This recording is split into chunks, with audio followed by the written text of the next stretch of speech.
Let's do makeup and talk about my most asked question, which is, what is your job? And in fact, we'll talk about all my jobs, because my current job, all my jobs really have nothing to do with any of the other jobs that I've had. But the journey comes together at some point, or maybe at least I hope it will in the future.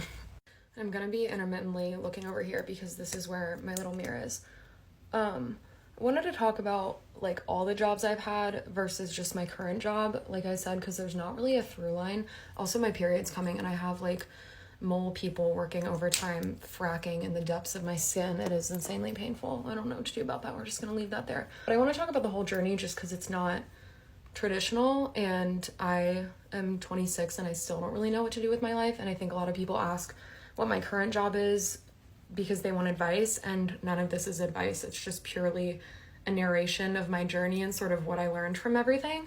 Another thing I wanted to extremely overemphasize is that a huge underpinning of my journey is that I'm white, I'm from Chevy Chase, Maryland, and I'm straight sized. And while I've been told from some opportunities like, oh, you got it because you had experience in this, blah, blah, blah, there is so much unconscious and conscious bias in the world that I would be remiss not to emphasize that that's a huge factor in my ability to gain certain opportunities or have access to things. And I want to start with high school because that's when you go to college and people are all starting to ask you what you want to do. And I had no idea what the hell I wanted to do. So I just picked Miami University to go to school. I didn't know what I wanted to study. I thought I wanted to be a nutritionist, so I picked nutrition as my major, and I just went to that school. It was the only school I applied to. When I was at high school, I worked at a smoothie shop for a few years, and I also worked at a kid's birthday party place. My boss was a total creep and a pervert. They went out of business, and I also worked at an ice cream place. And in college, I needed jobs to pay for drinks, and I also couldn't afford to take unpaid internships, so I didn't really take any health or nutrition related internships, and I nannied every single summer because it was really lucrative, and I got to play mermaids and eat super rich people's pineapple and just run errands, and I love errands. So that's like what I did during the summers. And then it got around to be, I guess, sophomore or maybe junior year when everybody was getting their sexy little KPMG internships or whatever for the business school. And I was like, I guess I can't nanny forever. I should have some sort of experience. So I got an internship at this ed tech company in my hometown, and it was a handwriting company. I honestly couldn't tell you what I did all day. I was an intern. They just had me plugging stuff into the computer, editing Excel sheets, and I did some UX work where I was like tracking people's movements on the website, seeing where they were having barriers or trouble navigating the site, and then would make suggestions to the engineers on how to make the site more user-friendly. I was doing that, I guess it was after freshman year because then it was after sophomore year because junior year I did that job in the house as well. So they let me do some transcribing work and stuff during the school year remotely, so I could still have a job with them during the school year, which helped me pay for some of my student loans, but also gin and tonics and cute little sorority formal outfits. And then I also worked at what was called the McCracken Market, and it was this food market that was like in our dorm room, and I had to wear a polo and a hat. And then I also worked at King Cafe serving coffee, and I had to wear a hairnet and a hat and a polo. And I wish I could find the Snapchat screenshot of when I used to Snapchat my friends when I was at work, because that uniform was so devastating, and boys that I had a crush on used to come to the cafe and be like, Heather, is that you? In my hat, like picture baseball hat, bold, and like a polo that was 4 sizes too big for me, and it was red. So then again, going back to like, I don't have a business job, I don't even know what kind of internship to get, and I still want to make money or like have experience. What should I do? I ran for a position in my sorority junior year to be the backhand person who does everything for recruitment.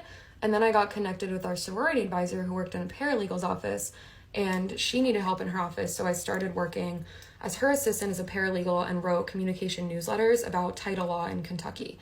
Did not know what I was doing still. Okay, so I'm nannying during the summers. I'm working my paralegal and my ed tech transcribing job at school, and then doing the recruitment stuff, trying to build some sort of like leadership experience. At this point, it's junior year. I quit all my jobs because I am going abroad for 1 semester to study journalism in Luxembourg because our school had a sister campus in Luxembourg, and I'd saved money from my side jobs to feel like I was confident enough to leave and go do that. At this point, I'd also changed my major from nutrition to public health because I didn't want to pigeonhole myself into dietetics. I was taking a lot of slam classes as well and working with a lot of slam kids, and I didn't want to work in sports, and I wasn't sure that I wanted to take on personal nutrition clients. I'd kind of lost the passion for that and realized that my personal passion for nutrition. Like when I chose my major, I was vegan and I was really into fitness, and that passion did not translate into an occupational environment.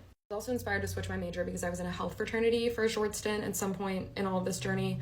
I don't know if anybody else feels like college is very fuzzy even when you're shortly out of it, but they helped me understand that there were more job opportunities open in different things, and that there wasn't just, lawyer, doctor, astronaut, because both my parents worked in government and I really had no context of the type of jobs that were out there in the world. Okay, then fast forward, junior year, we're abroad and there is an opening in my sorority for the sorority president. My friends were like, you should run. And I was like, well, okay. And I also guess I don't have any sexy internship experience. I just have these like random jobs that I've done, so I'll get some experience and I'll run for this.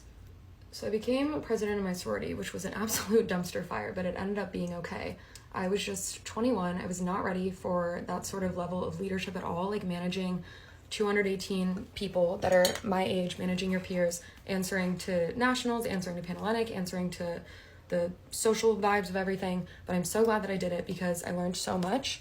And if you're in college and you are thinking about taking on any sort of leadership position, I learned that basically like the worst thing can happen and you're going to be totally fine.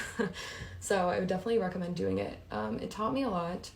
I cried every single day. It was like the most stressful thing that I've endured, especially because it was personal, job related, and social. And that was obviously unpaid, but I still count it as one of my jobs because it actually helped me land my corporate job. So it's coming on the time that I'm graduating with my bachelor's in kinesiology and science with a focus in public health. And I'm like, what the hell am I gonna do? I had applied to work at the CDC, but they are so goddamn slow that they were like, we'll get back to you in 8 months. I was like, I'll be dead by then. Like, I need money. So I found a random job listing online. I applied. I had 6 rounds of interviews and some of them were like 8 hours long, and I got the job.